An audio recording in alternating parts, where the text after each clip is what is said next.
سلام، من بردی البگی هستم، آشپز توی ونکوور. به زندگی من خوش آمدین.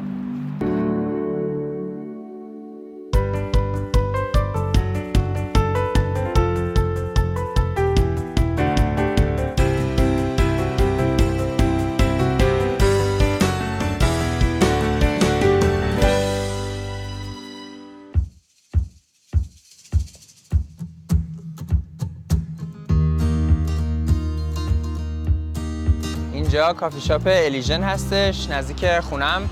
از موقع صبح پا میشم میام اینجا یه قهوه میخورم، یه مطالعه میکنم.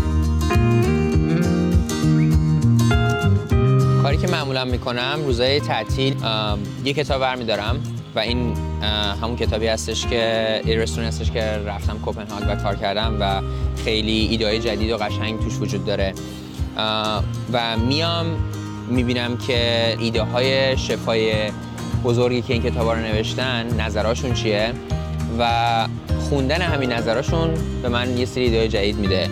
بعد از اون میرم میبینم که چه محصولاتی رو چجوری با هم قاطی کردن و چه تکنیکایی رو استفاده میکنن.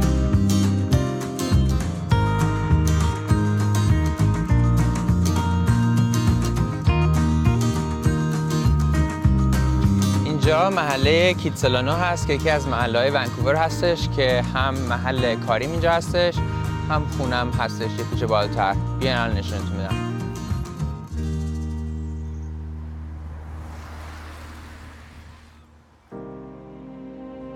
من سال 2003 که اومدم کانادا قبول شده بودم دانشگاه کارلتون توی اتاوا رشته مهندسی هوافضا و اونجا بودش که میگن رو آشنا شدم باش. توی خوابگاه همسایه هم بودیم و میگن هم داشتش مهندسی مکانیک میخوندش، واسه همین کلاسای مشترک خیلی با هم داشتیم. سال اول و دوم رو گذروندم، درس خوب بودش، با هم درس میخوندیم و نمره‌های خوبی هم جفتمون میگرفتیم، شاگرد زرنگ بودیم. ولی فکر کنم همیشه دلم میخواد اینجوری بهش فکر کنم که یه چیزی اونجا اون زیر ضمیر ناخودآگاه هم شاید همیشه بوده که منو یه اشتیاقی به آشپزی همیشه بهم میداده. شاید بوی مربای بیک که مادرم درست میکنه بوده، نمیدونم، کلا غذاهای خوبی که همیشه ایران میخوردیم. مادر من واقعا بهترین آشپز ایرانیه که من میشناسم. سال سوم که تموم شدش من یه سال کار گرفتم IBM. بعدش همیشه آخر هفته همدیگر رو میدیدیم و شروع کردیم غذا درست کردن. اونجا بودش که این اشتیاقه یه ذره بیشتر شدش و شروع کردیم آشپزی کردن با هم دیگه. تو طول هفته من هر شب که میمادم خونه یه رسیپی رو میگرفتم یا عوضش میکردم یا همون رو درست میکردم و یواش یواش فهمیدم، کشف کردم که کار کردن با دستم رو دوست دارم و چیزی که بیشتر از اونم دوست دارم همون تغییر دادن رسیپی هاست و یه سری ابتکارهای خودم رو به خرج دادنه. این الان خونه رو کوچولو نشونتون بدم. این کاشی‌ها رو از مسجد شاه گرفتیم، خیلی نظرم قشنگ بود و الان قابش کردم گذاشتم بالا. اینجا هم یه سری از کتابامون هستش، هم کتاب آشپزی هم غیر آشپزی. عکس کوچولو نشونتون بدم. این عکس اتفاقا یکی از اولین عکسایی که داشتیم دم کانال ریدو که اونجا کلش یخ میبنده و میتونی سکیت کنی. بزرگترین سکیت رینک طبیعی دنیا بود، حالا نمیدونم هنوز هست یا نه، ولی ما از مدرسمون که کارلتون بود سکیت میکردیم تا داونتاون. و این عکس وقتی که فارغ التحصیل شدم از مدرسه آشپزیه. این هم وقتی که فارغ التحصیل شدیم با هم از مدرسه مهندسی. دیگه الان فارمرز مارکت باز میشه که بریم ذره خرید کنیم واسه رستوران. خب الان بریم فارمرز مارکت ونکوور. یه بازاری هستش که کشاورزای دور و بر ونکوور از ایالت بریتیش کلمبیا محصولاتشون رو میارن و ما بعضی صبح میریم اونجا ببینیم چی تازه دارن تا اینکه برای رستوران بگیریم و ببریم و باهاش آشپزی کنیم.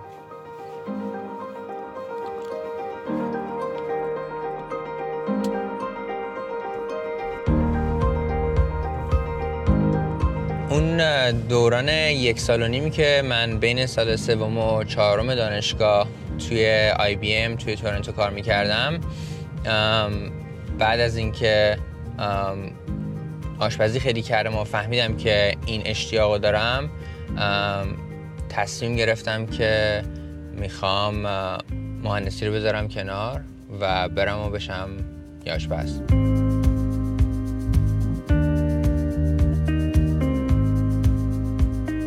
وقتی که پذیرش رو گرفتم از مدرسه آشپزیم توی فرانسه، کارم رو استفاده دادم.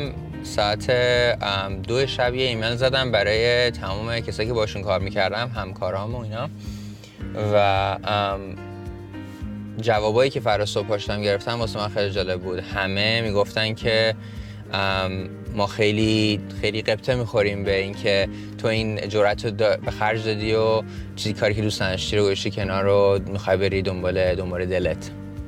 تصمیم که گرفتم میخوام برم مدرسه آشپزی، خودش اضطراب و ترس خودش رو داشتش. چیز جالب دیگهش این بودش که خبر دادن به مادر و پدرم، اینکه میخوام مهندسی رو بذارم کنار رو برم بشم آشپز. نبودم اونجا وقتی که خبر رو شنیدم، پای تلفن بهشون گفتم، ولی مادرم هیچی نگفتش.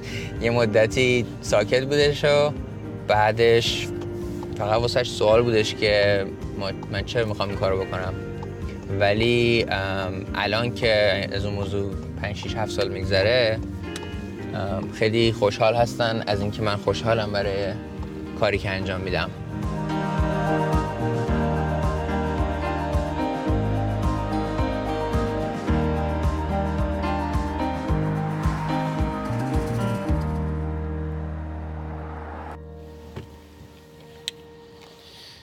خب اینجا استادیوم ورزشی نت بیلیه که شنبه ها اینجا برای پارکینگش رو اختصاص دادن به بازار کشاورزا. مردم عادی هم میتونن بیان خرید کنن، ولی میبینی که معمولا خیلی از شفای شهر میان و محصولات رو نگاه میکنن. تمام چیزی که اینجا فروخته میشه از دور و بر همین ایالت بریتیش کلمبیا میادش.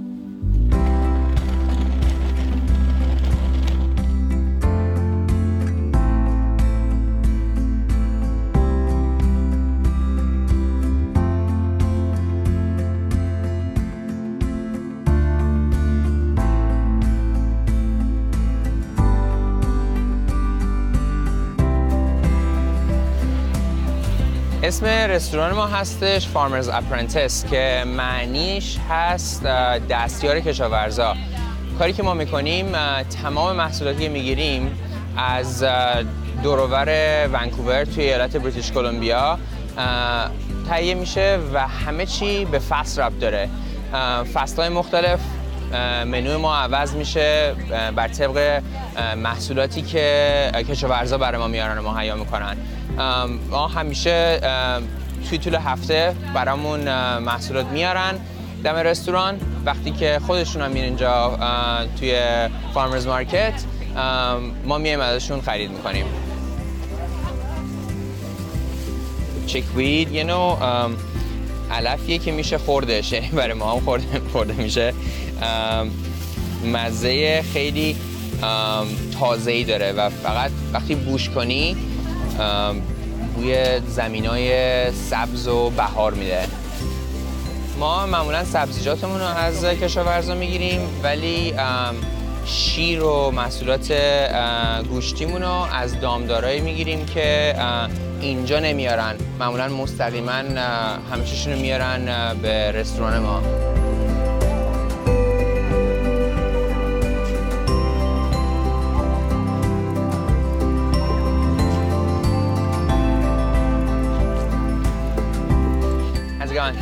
Good. Did Dave come in earlier? He didn't pick up anything, eh? اینجا الان داریم هویج میگیریم، کلم میگیریم و لبو. من میخوام برم اینجا پیکاپ کنم چیزامو.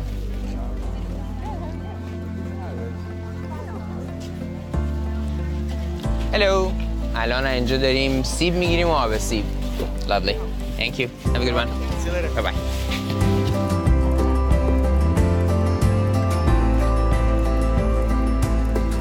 اینجا خیلی پنیرای خوبی داره. ما اتفاقا من یه بار رفتم این دامداری که اینجا پنیر رو درست میکنن و واقعا جای خیلی قشنگی، خیلی باصفاست، کلی اسب و حیوانات مختلف وجود داره.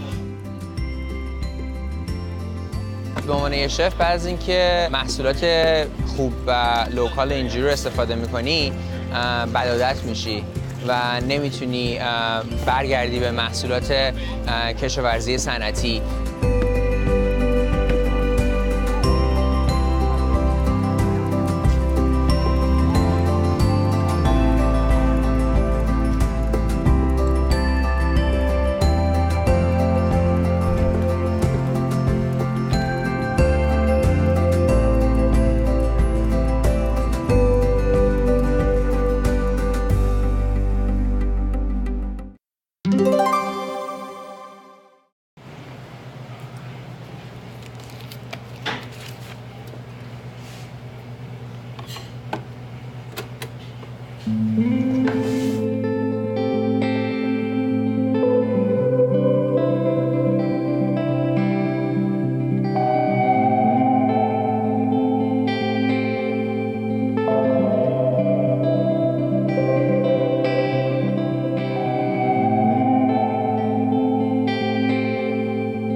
اولش که رفتم فرانسه کلاس هم سر کلاس آشپزی و خب خیلی چیزا داشتم یاد میگرفتم. ذوق داشتم، عالی بودش. 6 ماه کلاساش هم خیلی فشرده بودش. هم آشپزی یاد میگرفتیم هم فرانسوی که خب واقعا یادگیریش واسه من خیلی لذت بخشی بودش. 6 ماه بعدش رفتم یه رستورانی کار کردم و من رستوران فرنچی رو توی پاریس انتخاب کردم. علت اصلیش این بودش که فقط من بودم و خود شف توی رستوران و این خیلی مفید بود که میتونستم دست اول همه چی یاد بگیرم، تمام تکنیکا رو. ولی یه نکته منفی هم داشتش این بودش که خب روزی 14 ساعت با هم دیگه توی آشپزخونه خیلی کوچولو با هم کار کردن، یه خورده استکاک زیاد بودش و اونم خب بیزینس خودش بودش، خیلی واسش مهم بود که همه چی درست انجام بشه. واسه همین اون فرهنگی که توی آشپزخونه وجود داره رو من هنوز باهاش آشنا نبودم اونطوری که الان هستم و این واسه من یه خورده سخت بودش، عجیب بودش که از IBM و جوای مهندسی و پشت کامپیوتر پاشم برم یه جایی که تقریبا میشه گفتش که شبیه ترین چیز به نظام وظیفه است و میگم الان خب آشنا شدم با این فرهنگی که هستش، ولی داد بیداد سرت میشه وقتی که رستوران کار کنی. به این علتی که من هیچ وقت آشپزی رو بخوای به کسی پیشنهاد نمی‌کنم بره انجام بده، من اینکه مثل من واقعا عاشق این ماجرا باشه و همه چیشو راضی باشه که بذاره تا اینکه برسه به اون جایی که میخواد. وقتی که مثلا ماهی 30 ثانیه دیر میشد، گریگ شروع میکرد داد بیداد کردن، نه که حالا نسبتا تقصیر من باشه، ولی شروع میکرد داد بیداد کردن واسه اینکه ماهی 30 ثانیه پیش حاضر نبوده. حتی اگه من داشتم مثلا فقط چه میدونم هویج رو مثلا گرم میکردم ولی ماهی حاضر نبوده، خب گریگ داد بیداد میکردش و این برخورده خب واسه من یه ذره سخت بودش که مثلا چرا داره خب داد میکنه، خب به من آروم بگه، من آدم تحصیل کرده. خب ولی اصلا به اینا نیستش. خیلی توی رستوران همون که گفتم زمانا خیلی کوتاهه. مشتری اگه بشینه مثلا 20 دقیقه برای یه دونه از کورساش که بیاد، بر نمیگرده اونجا و الان میفهم که اون فشار علتش چی بودش. ولی الان که فکر میکنم به اون دوران احساس میکنم که آره خب اونم خیلی مفید بود و لازم بودش. من احتمالاً چنین جوی رو ایجاد نخواهم کرد برای کسایی که برای من کار میکنن، ولی توی بزرگ شدن من خیلی موثر بودش. دیگه الان طرفای ساعت 5:30 و برم حاضر شم، چون که مشتریا به زودی شروع میکنن اومدن.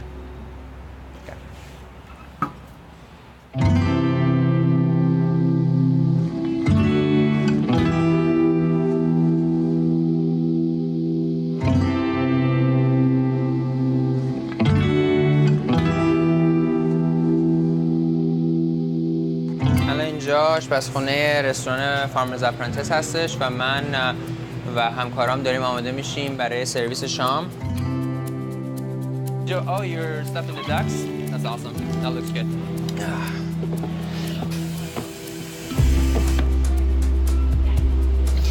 این نون چیزه ساوردوه.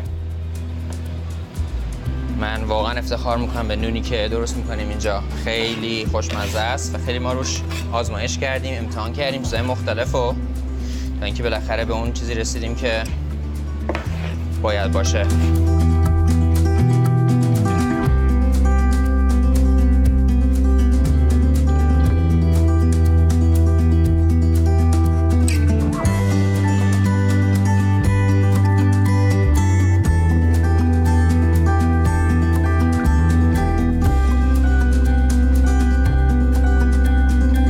رستوران ما تمام محصولاتش با فصل عوض میشه.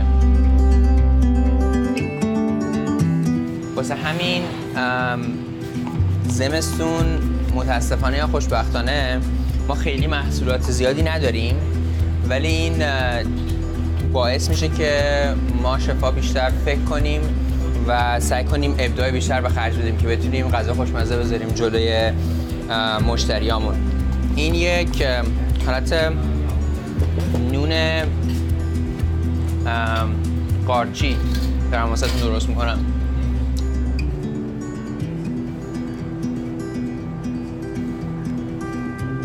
ایده ای که برای هر فصل عوض میشه برای احترام گذاشتن به طبیعت هستش.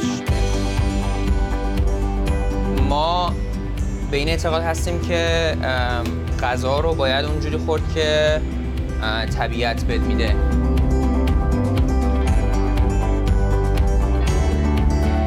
وقتی که گوجه فرنگی نداره ما صبر میکنیم که به اون بده و تابستون اون کار انجام میدیم. اینطوری باعث میشه که ما از جای مختلف دنیا غذا خیلی نمیاریم و این باعث میشه که ردپای کربن ما رو توی زمین کمتر میکنه و به پایداری طبیعت به سهم خودمون سعی میکنیم کمک کنیم. در همین حال تمام غذاهایی که از همین دور و بر میگیریم محصولات رو همه چی تازه تر خواهد بود و مشتری‌ها بیشتر خوششون هم خواهد اومد.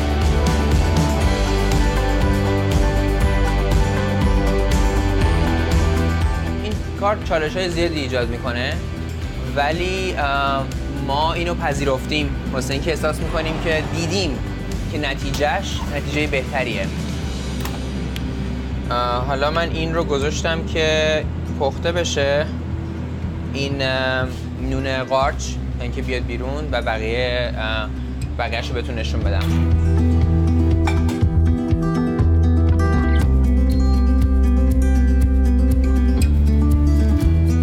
ما توی رستورانمون از مواد ساده خیلی استفاده میکنیم، ولی از تکنیک‌های مختلف استفاده می‌کنیم که بتونیم اون مواد رو به بهترین نحوشون برسونیم. مثلا اینجا بلدرچین داریم و گاز و ما توی شکمش رو با کاه پر می‌کنیم و این باعث میشه که به عنوان آنتی باکتریال عمل می‌کنه. وقتی که می‌خوابونیمش توی یخچال به مدت 2 هفته و 3 هفته باعث میشه که خراب نشه و مزهش همینجور که بیشتر توی یخچال میمونه مزهش بهتر و بهتر میشه.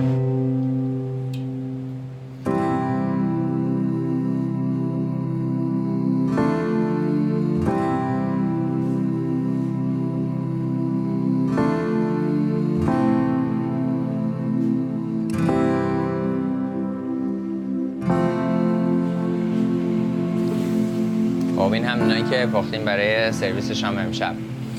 رستوران ما 3 سال و نیم پیش باز کردش و به عنوان بهترین رستوران ونکوور انتخاب شد. و من فکر می‌کنم یکی از علتایی که این عنوان رو به دست آورد این بودش که یک تجربه جدیدی رو برای مشتریای توی ونکوور شروع کرد ایجاد کردن و اون همین هستش که ما منوی توی شبانمون اولا که هر شب عوض میشه و همینطور هم هستش که انتخاب نداری. ما یک منوی رو طراحی کردیم که هر کی میادش 4 تا 6 غذا میگیره در طول اون بعد شام. و مثلا امشب غذایی که برای شما و برای مشتری‌ها درست میکنیم شامل یک سالاد لبو هستش با ماست، این نون هستش و کره‌ای که با سیر وحشی درست میشه، بعدیش هست ماهی دودی با سس جعفری و آخریش هم هستش ریشه کرفس وحشی با قارچ و یک سسی که سس لبنی و قارچی هستش براتون درست میکنیم. بریم که من اینو واسهتون تهیه کنم.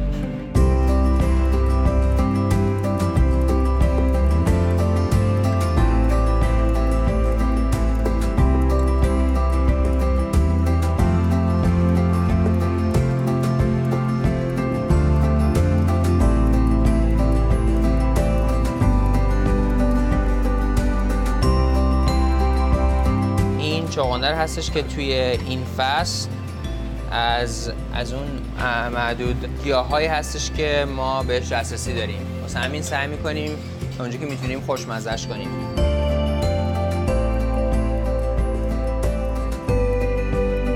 اینو ما با یک ماستی که اینجا خودمون درست می‌کنیم واسهتون نشون میدم.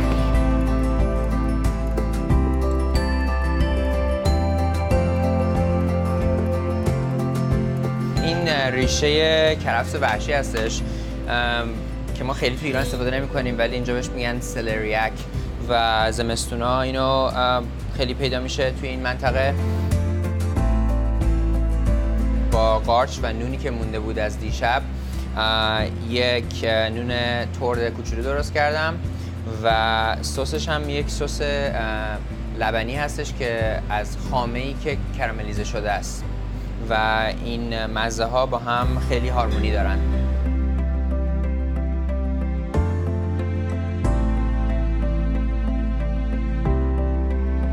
این ماهی سفید کاد هست که ما تازه میگیریم، تمیزش میکنیم، وقتی که آماده شدهش دودیش میکنیم.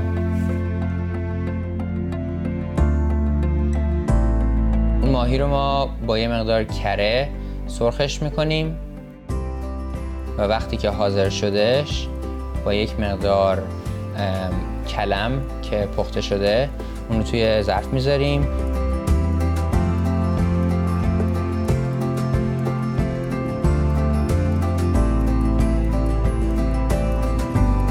در کنارش هم یک سس سبز که مزه جعفری میده باهاش سرو میشه.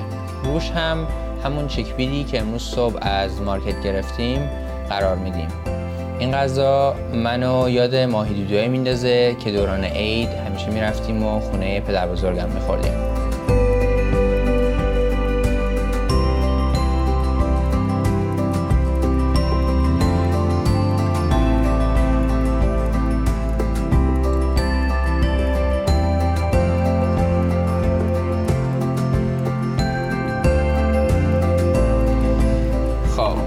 این هم منوی امروز ما.